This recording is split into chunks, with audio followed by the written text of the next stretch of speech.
Welcome করছি সকলকে মজার ইংলিশ প্ল্যাটফর্মে। আপনারা যারা ইংলিশে কথা বলতে চাচ্ছেন, কোথা থেকে শুরু করবেন, কিভাবে শুরু করবেন, কোন জায়গা থেকে শুরু করলে আপনার ইংলিশ শেখার বা ইংলিশে কথা বলার জার্নিটা সহজ হবে, আজকে এই ভিডিওটা শুধু তাদের জন্য। অর্থাৎ যারা একদম বিগিনার লেভেল স্টুডেন্ট, যারা ক্লাস 9, 10 ইন্টারমিডিয়েট বা ইউনিভার্সিটি ফার্স্ট ইয়ার এবং যারা বিভিন্ন প্রফেশনে আছেন, তারা ইংলিশটা শেখা শুরু করতে চাচ্ছেন, আজকে এই ভিডিওটা শুধু তাদের জন্য। অর্থাৎ এই যারা ইংলিশটা শেখা শুরু করতে চায়, তারা আসলে বুঝতে পারে না যে কোন জায়গা থেকে আমি ইংলিশটা শুরু করব, কোন জায়গা থেকে শুরু করলে আমার কথা বলাটা ফ্লুয়েন্টলি আসবে। অর্থাৎ এই বিষয়টা কিন্তু অনেকেই জানে না। সো আজকে এই ভিডিওতে আমি একটা বেসিক আউটলাইন দেব, যে আউটলাইনটা ধরে আপনারা নিজে নিজে প্র্যাকটিস করতে পারবেন। ইংলিশে কথা বলাটা আপনার একটা প্র্যাকটিসের উপর নির্ভর করবে। আপনি যদি প্র্যাকটিস না করেন তাহলে কিন্তু আপনি সঠিকভাবে কথা বলতে পারবেন না। দেখেন, আমি আজকে যে আউটলাইনটা দিব, এই আউটলাইনের প্রত্যেকটা বিষয়ে কিন্তু আপনার পরিচিত। এই পরিচিত থাকার পরেও আপনি ইংলিশে কথা বলতে পারেন না। ভার্বের কথাই বলি, আমরা ক্লাস 6, 7, 8, 9, 10 আমরা ভার্বটা শিখে আসতেছি। ওকে, এখনও শিখতেছি, কিন্তু এই ভার্বটা শিখে আমার আলটিমেট ফলাফল কী হলো? আমি এই ভার্বটা শিখলাম, এই ভার্বটা শিখে কি আমি ইংলিশে কথা বলতে পারছি? কেন পারছি না? আমি কি এই শেখার মধ্যেই সীমাবদ্ধ থেকে গেলাম? আমি টেন্স তো শিখে আসছি, আমি টেন্স ক্লাস 9, 10 তো শিখে আসছি, ক্লাস 8 তো শিখে আসছি, 5 শিখে আসছি, কিন্তু আমি কেন কথা বলতে পারছি না? কি সমস্যার কারণে আমি কথা বলতে পারছি না? সো এই বিষয়টা আজকে আমি এক্সপ্লোর করব, যে আপনারা এই জানা বিষয়গুলো জানার পরেও কেন আপনি ইংলিশে কথা বলতে পারছেন না, এবং আলটিমেট আপনাদের জন্য একটা টিপস থাকছে আপনারা প্রতিদিন কিভাবে ইংলিশটা প্র্যাকটিস করলে 5 থেকে 6 মাসের মধ্যে ইংলিশটা শিখতে পারবেন। অর্থাৎ আপনারা যারা স্টুডেন্ট, যারা এই ভিডিওটা দেখবেন, বা যারা বিভিন্ন প্রফেশনে আছেন, তারাও এই ভিডিওটা দেখবেন। তো তাদের ক্ষেত্রে আপনাদের পড়াশোনার পাশাপাশি এবং প্রফেশন বা বিভিন্ন জবের পাশাপাশি অবসর সময়ে আপনাদের একটু সময় দিতে হবে প্রত্যেক দিন ইংলিশে। কিভাবে সময় দিবেন, কিভাবে সময়টা ম্যানেজমেন্ট করে আপনি এই বিষয়গুলো প্র্যাকটিস করবেন, আজকে এই ভিডিওতে এই টিপস এবং ট্রিক্স দেওয়া হবে। সো সম্পূর্ণ ভিডিওটা দেখবেন। যে আউটলাইনের কথা আমি বলেছি, সেই আউটলাইনের প্রথম যে বিষয়টা আসতেছে, বেসিক কনসেপ্ট অফ টেন্স। অর্থাৎ টেন্স সম্পর্কে আপনার বেসিক কনসেপ্ট থাকতে হবে এবং সেই কনসেপ্ট অনুযায়ী আপনার প্র্যাকটিস করতে হবে। ওকে, প্র্যাকটিস সবচেয়ে গুরুত্বপূর্ণ একটা বিষয়। আপনি ইংলিশে কথা বলতে চাচ্ছেন, আপনার প্র্যাকটিস নাই, আপনি কথা বলতে পারবেন না। সো এই টেন্সের বেসিক একটা সেন্স আছে, এই সেন্সটা আপনাকে জানতে হবে, তারপর আপনাকে প্র্যাকটিস করতে হবে। ওকে, আপনি টেন্স প্র্যাকটিস করতেছেন, ওই সময়ের মধ্যে আপনাকে ডাব্লিউএস ওয়ার্ডগুলো সম্পর্কে ডিটেলস ধারণা রাখতে হবে, এবং ডাব্লিউএস ওয়ার্ডগুলো ব্যবহার করে আপনি কিভাবে সেন্টেন্স তৈরি করতে পারেন, অর্থাৎ ইন্টারোগেটিভ সেন্টেন্স তৈরি করতে পারেন বা মানুষকে প্রশ্ন করতে পারেন, এই বিষয়টা আপনাকে শিখতে হবে। আপনি এই স্পোকেন ইংলিশে বা ইংলিশে কথা বলতে চাচ্ছেন, আপনি প্রশ্ন করতে পারেন না বা প্রশ্ন করতে পারবেন না, এরকমটা কিন্তু হবে না। এরকম করলে কিন্তু ইংলিশে আপনি বেশি দূর আগাতে পারবেন না। ইংলিশে কথা বলতে চাইলে বা আপনি আপনার পার্টনারের সাথে কথা কন্টিনিউ চালিয়ে যেতে চাইলে আপনাকে অবশ্যই প্রশ্ন তৈরি করার উপর গুরুত্ব দিতে হবে। আপনি প্রশ্ন তৈরি করতে পারেন না, তার মানে আপনি স্পোকেন ইংলিশে অনেক দূর পিছিয়ে। সো আপনাকে টেন্স দিয়ে প্রশ্ন করা শিখতে হবে। ওকে, এরপরে আপনাকে যে বিষয়টা শিখতে হবে, ডিফারেন্ট ইউজেস অফ ভার্ব। অর্থাৎ আমরা অনেকে হয়তো জানি না যে ভার্বটা আসলে স্পোকেন ইংলিশের ক্ষেত্রে কতটুকু গুরুত্বপূর্ণ ভূমিকা পালন করে। আজকে আমি দেখিয়ে দেবো যে ভার্বটা আসলে আমাদের স্পোকেনের ক্ষেত্রে কতটা গুরুত্বপূর্ণ ভূমিকা পালন করে। দেখেন, ভার্বের বিভিন্ন ব্যবহার আছে, এই ব্যবহারগুলো কিন্তু আমাদের স্পোকেন ইংলিশে শিখতে হবে এবং সেগুলো প্র্যাকটিস করে আমার মুখে নিয়ে আসতে হবে। মুখে নিয়ে না আসলে কিন্তু আমরা সেগুলো দিয়ে কথা বলতে পারবো না। দেখেন, আমরা auxiliary verb, main verb, modal verb, linking verb, এই সব ভার্বগুলো কিন্তু সেই ছোটো থেকে পড়ে আসতেছে, কিন্তু আমরা সেগুলো ব্যবহার করে কথা বলতে পারছি না।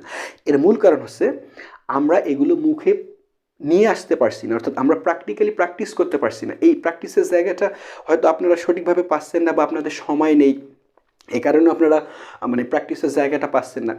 একদম বেসিকভাবে প্র্যাকটিস করতে হবে, একদম প্রাথমিকভাবে যে বিষয়গুলো আছে এই বিষয়গুলো ধরে ধরে একটু একটু করে প্র্যাকটিস করতে হবে। ভার্বের মধ্যে আপনাকে শিখতে হবে auxiliary verb, main verb, modal verb, linking verb, causative verb, gerund, participle infinitive এবং রাইট ফর্ম ভার্ব।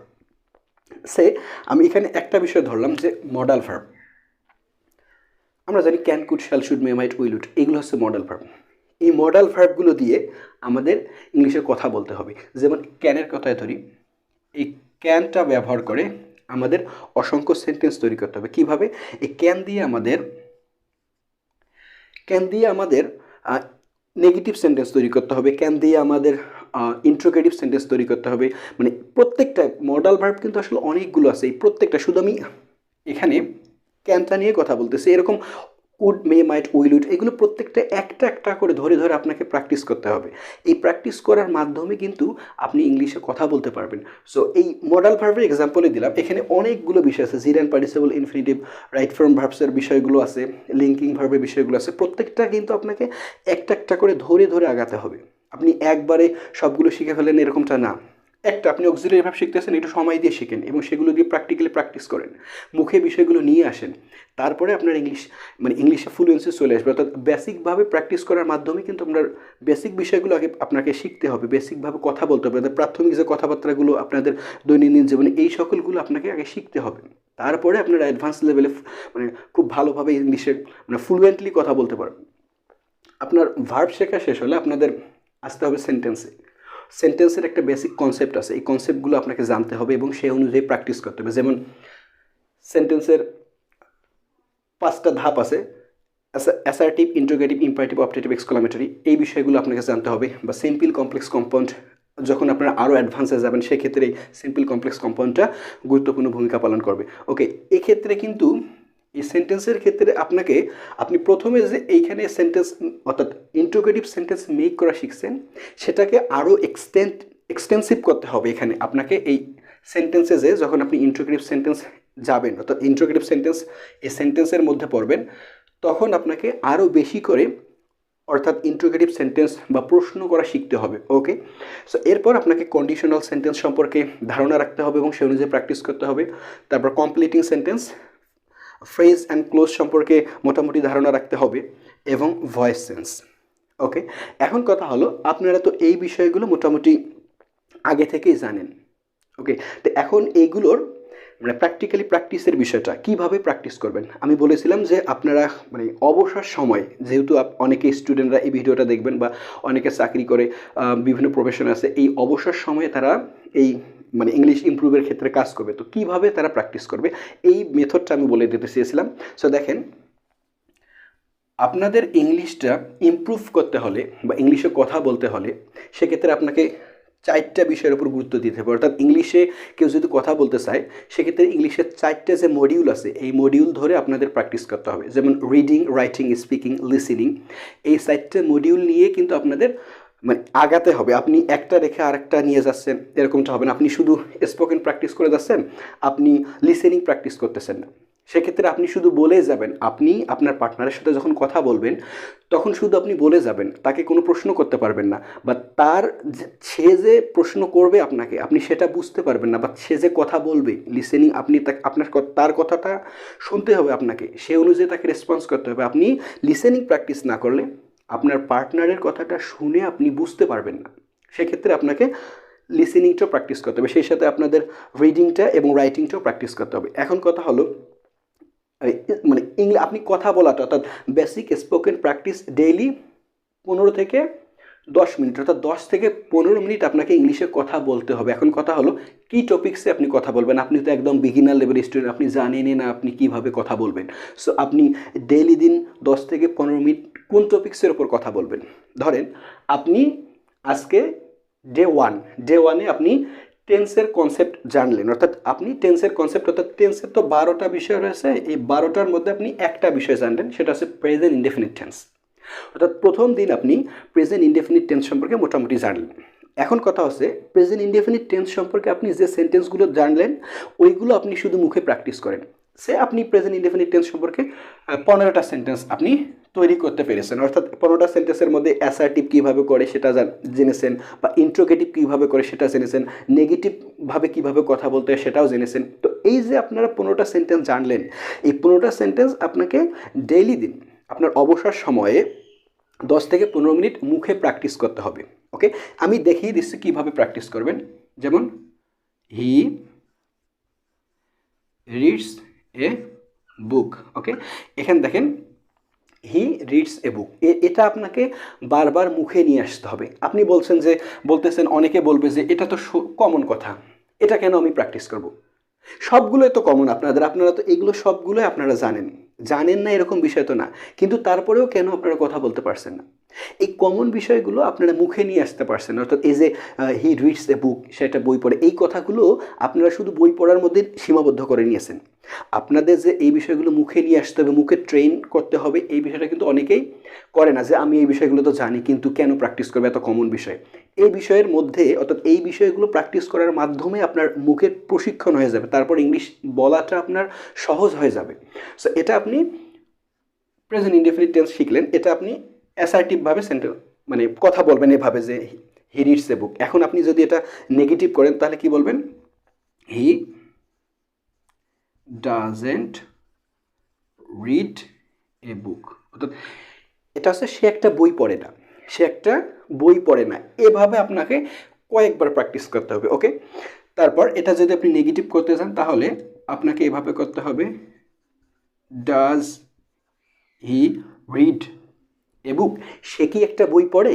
তো এভাবে করে আপনাদের প্রত্যেক দিন প্র্যাকটিস করতে হবে 10 থেকে 15 মিনিট। অর্থাৎ আপনি কি প্র্যাকটিস করবেন, ইংলিশে কথা বলবেন, সেটাও আপনারা বুঝতে পারলেন। আপনি টেন্স শেখা হলে আপনি যখন ভার্বে যাবেন তখন ভার্ব দিয়ে আপনি প্র্যাকটিস করেন প্রত্যেক দিন 10 থেকে 15 মিনিট, তাহলে তো আপনার বিষয়গুলো, আপনি যে বিষয়গুলো শিখতেছেন সেগুলো ডেইলি দিন প্র্যাকটিস করেন, তাহলে আপনাদের আর অন্য বিষয় প্র্যাকটিস করার বিষয় খুঁজতে হবে না, কোন বিষয়ে কথা বলবেন। প্র্যাকটিস করার ক্ষেত্রে আপনারা আয়না দেখে, আয়নার সামনে যে প্র্যাকটিস করতে পারেন, নিজে নিজে প্র্যাকটিস করতে পারেন, আপনি স্কুলে যাচ্ছেন সেখানে প্র্যাকটিস করতে পারেন, আপনি অফিসে যাচ্ছেন সেখানে প্র্যাকটিস করতে পারবেন, মানে যে জায়গায় আপনার কমফোর্টেবল মনে হবে আপনারা এভাবে যে টপিক্সটা রুমে আপনি পড়বেন সেই টপিক্সটা আপনি ধরে ধরে রাস্তায় যেতে যেতে আপনি মনে মনে প্র্যাকটিস করতে পারবেন। অর্থাৎ মনে মনে বলতে হবে আপনাকে, জাস্ট আপনাকে বলতে হবে, বলার মাধ্যমে আপনি ইংলিশে কথা বলতে পারবেন।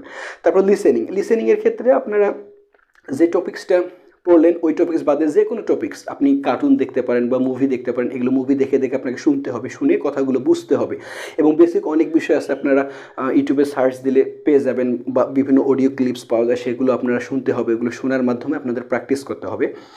রিডিংয়ের ক্ষেত্রে আপনি কী করবেন? রিডিংয়ের ক্ষেত্রে আপনি যদি স্টুডেন্ট হন সেক্ষেত্রে আপনাকে আপনার যে পাঠ্য বই আছে ফার্স্ট পার্ট, সেক্ষেত্রে আপনি সেখান থেকে আপনি 5 থেকে 7 লাইন, 5 থেকে 7টা লাইন নেবেন।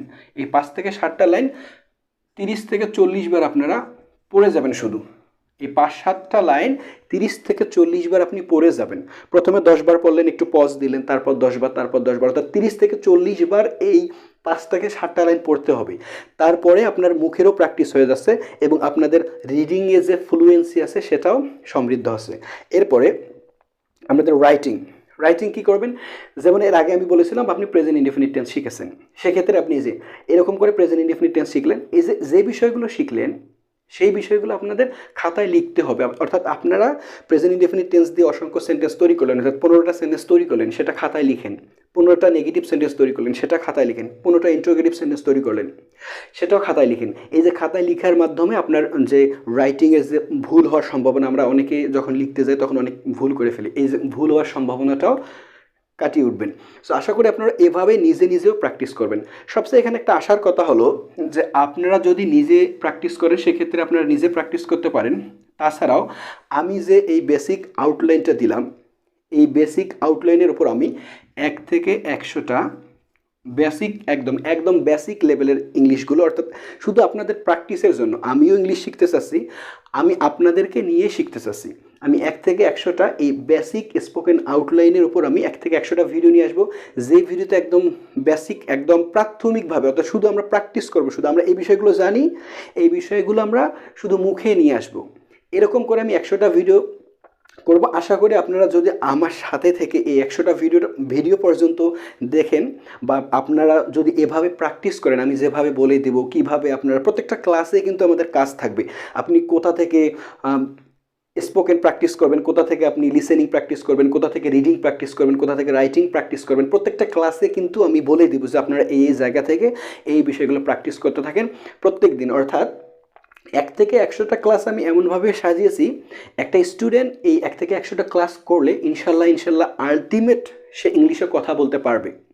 যখন 1 থেকে 100টা ক্লাস আপনারা কমপ্লিট করবেন, আপনারা যারা আমার সাথে এই মজার ইংলিশ প্ল্যাটফর্মের সাথে থেকে 1 থেকে 100টা ক্লাস কমপ্লিট করবেন, তখন আমি সবাইকে নিয়ে একটা গেট টুগেদার করবো রাজশাহীতে। রাজশাহীতে একটা বিখ্যাত জায়গা আছে, সেটার নাম হচ্ছে পদ্মার পাড়। সেটা কম বেশি আমাদের বাংলাদেশের মনে সবাই চিনে। সো আমরা সেখানে একটা গেট টুগেদার করবো। সবাইকে যারা আমার সাথে থেকে ইংলিশটা প্র্যাকটিস করবে তাদের আসলে হিস্ট্রিটা শুনবো যে তারা কীভাবে শত ব্যস্ততার মাধ্যমে বা শত ব্যস্ততার মধ্যে দিয়ে আমাদের ইংলিশটা প্র্যাকটিস করে, মানে কীভাবে সে ইংলিশে কথা বলতে মানে কথা বলা শিখেছে, এই বিষয়টা আমরা সবাই মিলে একসাথে বসে মানে শেয়ার করব বা সবারটা সবাই শুনবো। সেক্ষেত্রে সেখানে পুরস্কারের ব্যবস্থা থাকবে 1, 2, 3। আশা করি আমি আমার পক্ষ থেকে সর্বোচ্চ চেষ্টা করব। সো আপনারা শুধু এভাবে প্র্যাকটিস করে যান, এভাবে প্র্যাকটিস করে আমি আমার 100টা ক্লাস যেভাবে দেবো সেভাবে প্র্যাকটিস করতে পারেন। বা স্পেশালি যদি কেউ চান যে 100টা ক্লাস না করবেন, আপনার নিজের মতো করে প্র্যাকটিস করবেন, অন্য কোনো ভিডিও দেখে প্র্যাকটিস করবেন, ওকে, নো প্রবলেম। বাট আমি আপনাদের জাস্ট গাইডলাইন ধরিয়ে দিয়েছি, আপনারা এভাবে প্র্যাকটিস করেন। চাইলে আপনারা আমার 1 থেকে 100টা ক্লাসের সাথে থেকে আপনি প্র্যাকটিস করতে পারেন। সো এটা নির্ভর করবে আপনার উপর। আশা করি আপনার আজকের এই ভিডিওটা ভালো লেগেছে। যদি ভালো লাগে তাহলে সাবস্ক্রাইব, এবং আমাদের দেখা হবে পরবর্তী আমার যে স্পোকেন ক্লাস 1 থেকে 100তে। সো ততক্ষণ পর্যন্ত ভালো থাকবেন।